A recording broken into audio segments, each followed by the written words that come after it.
Basil, I think, has a rather a pure delight in Dorian, and it's the initial purity and sheer aesthetic beauty of Dorian which makes him want to capture that on canvas.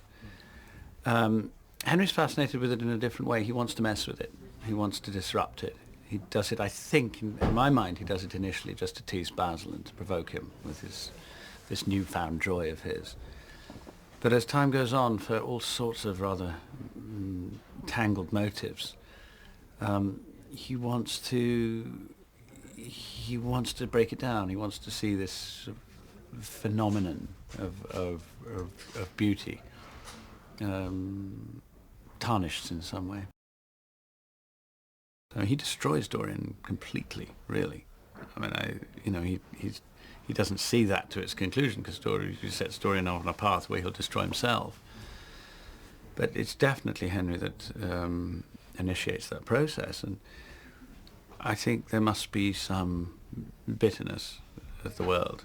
There's some kind of rancor in the character to make him want to do that, and I think it's, in a way, I think it's self-destruction by proxy. I think there's a kind of self-loathing that he projects. I think something which tries to flip our perceptions of beauty is fascinating, particularly somebody like Oscar Wilde, who almost seemed to make a religion out of beauty. I mean, he holds forth on it. He held forth on it in his trial. And in his writings, as if to say that aesthetic beauty is more important than morality. So he's writing about something he cares about. You don't feel that the writer is dismissive of beauty as a commodity.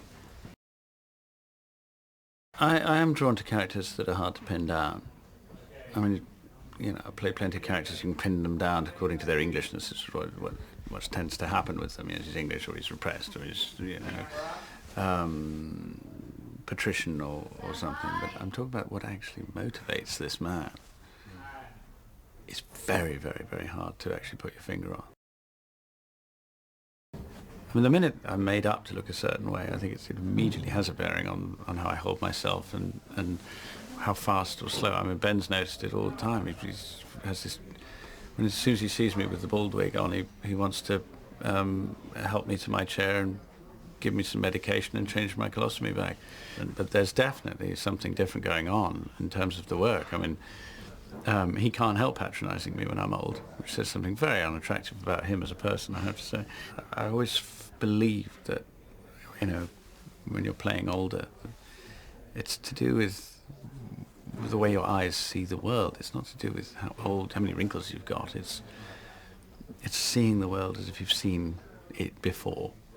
So Henry hasn't lost his arrogance or his powerful. I mean, I didn't want to act old. I think that Ollie was saying, I think very wisely, that I think Henry's the sort of man that holds himself in a way that says, I'm not old.